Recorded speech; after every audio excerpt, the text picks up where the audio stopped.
பெண்கள் குண்டா இருந்தா உங்களுக்கு என்னடா பிரச்சனை? உங்களுக்கு என்ன பிரச்சனை? நான் எல்லாரையும் சொல்லல. பாடி ஷேமிங் பண்ற ஒவ்வொருத்தனையும் கேட்கிறேன். ஏன்டா? நீங்க உண்மையிலே தட்டுல சோறு தானடா திங்கிறீங்க.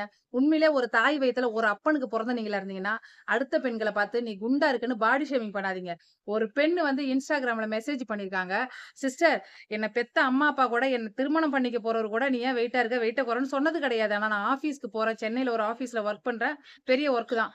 அந்த ஆஃபீஸ்ல உள்ள ஒரு பையன் என்னோட ட்ரெஸ்ஸ வச்சு ரொம்ப செக்ஸியா கமெண்ட் பண்றாரு. அவங்க டீம் கூட சேர்ந்து என்ன போம்போது, வரும்போது ரொம்ப அவதூறான வார்த்தைகள், ரொம்ப காயப்படுத்துறாங்க. மன உளைச்சல்.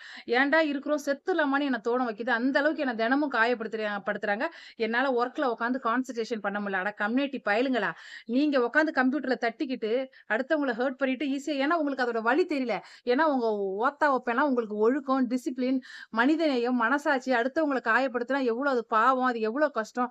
நம்மள காயப்படுத்தினா நமக்கு எவ்வளோ வலிக்கும். இதெல்லாம் ஓத்தா ஓப்பேன் உங்களுக்கு சொல்லிக் குடுக்குறேன். பள்ளிக்கூடம் போய் நீங்கலாம் அறிவ வளர்த்துக்கல. ஏதோ 4 எழுத்து இங்கிலீஷ உங்களுக்குலாம் எப்புட்றா பெரிய இடத்துல வேலை கிடைக்குது? அதுலயும் மேனேஜர்ட்ட சொல்லி கேட்டா, அந்த டீம் அவனுவலாம் ஒண்ணும் தெரியாத மாரி நடிக்கிறானுவலாம். ஒரு அப்பனுக்கு நீங்கலாம் பொறந்திருந்தீங்கன்னா, அடுத்த பெண்கள பார்த்து பாடி ஷேமிங் பண்ணாதீங்க. ஏன் பண்றீங்க? பெண்களுக்கு ஏன் வெயிட் போடுது? 1000 முறை நான் சொல்லிட்டேன். குடும்ப கட்டுப்பாடு பண்றது, குழந்தை பொறக்கும்போது இங்க தான் மாசமா இருந்தா மாசமா இருக்கிறதுலேருந்து மாத்திரை. குழந்தை பொறந்த உடனே வெயிட் போடும். சிசேரியன் பண்றது, PCOD, PCOS, hormonal imbalance, periods வராத போறது, டிப்ரஷன். சுகர் இருந்தா வெயிட் போடுது. டிப்ரஷன்ல வந்தாலே எல்லா நோயும் வந்துரும். எதுக்கு பாடி ஷேமிங் பண்றீங்க? எந்த பொண்ணும் ஆசைப்பட்டுலாம் வெயிட்ட ஏத்துக்க மாட்டா.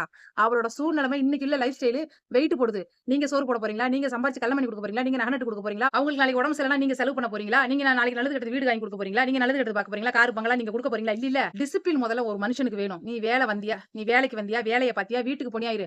ஏன் உன் வீட்ல உள்ளவங்கலாம் அப்படியே இலியானா மாரி சின்ன இடுப்பு, சின்ன தொடையோட இருக்காங்களா? ஓய் ஓத்தா வைப்பேன் அக்கா தங்கச்சிக்குலாம் வெயிட் போடல. உன் குடும்பத்துல உன் அத்தை, சித்திக்குலாம் எவளுக்கும் வெயிட் போடல. அடுத்தவன் எவனாவது கஷ்டப்பட்டு பொண்ண பெத்து வச்சிருந்தா, பாலியல் வன்கொடுமை செய்றது, பாலியல் துன்புறுத்தல் செய்றது, பாடி ஷேமிங் பண்றது. ஒரு சில இந்த மாரி ஆண்கள்ட்டேருந்து பெண்கள் எவ்வளோ தூரம்டா ஓட முடியும்? நீங்க எவ்வளோ பேசுவீங்க? பாடியில உள்ள பார்ட்ஸ வச்சு பேசுறீங்க. ஐப்ரோ பிளக் பண்ணா பேசுறீங்க. புருஷன் செத்து போயிட்டு புடவ நல்ல முறையா கட்டிட்டு நல்ல முறையா போனா பேசுறீங்க. எவ்வளோ தூரம் உங்கள்ட்டேருந்து ஓட முடியும்? பெண்களே வேணாமா அந்த நாட்ல? அவ சம்பாதிச்சு, அவ படிச்சு, அவ உழைச்சு, அவள பாத்துக்க போறா. கஷ்டப்பட்டு ஒரு ஆபீஸ்ல தினமும் வந்து வந்து வேலை பார்த்துட்டு போற பொண்ணு நீங்க குடுக்குற டார்ச்சரால நான் செத்துறவாக்கா? எனக்கு வாழ பிடிக்கலன்னு கேட்கிறா. அப்புறம் பெண்கள் வந்து நெறைய பேரு இந்த டெலிவரி, இந்த உடம்புல பாடி ஷேமிங் பண்றது, பாலியல் துன்புறுத்தல், அப்பாவே பாலியல் துன்புறுத்தல் பண்றதெல்லாம் வீடியோ போடுங்கக்கான்னு சொல்றீங்க.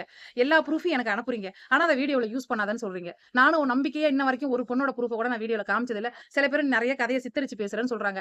எவ்வளோ கெட்ட வார்த்தை நான் உங்களால வாங்குறேன். நீங்க இந்த விஷயத்த கூட வெளில வந்து சொல்ல யோசிக்கிறீங்கன்னா, அப்புறம் அடுத்த பெண்களுக்கு நீங்க எங்க நல்லது நெனைக்கிறீங்க? நீங்க இந்த விஷயத்துல தைரியமா வெளில வர மாட்றீங்க. நான் எவ்வளோ வீடியோல தைரியமா இருங்க, தைரியமா இருங்கங்கிறேன். ஒரு பெண் கூட நீங்க தைரியமா வெளில வர மாட்றீங்க. நீங்க என்ன தப்பான படமா அனுப்புறீங்க? உங்க வாழ்க்கையில நடந்த கஷ்டத்த அனுப்புறீங்க. ஆனா அத வீடியோல போடாதன்னு சொல்றீங்க. ஏன் அப்படி சொல்றீங்கன்னு எனக்கு தெரியல.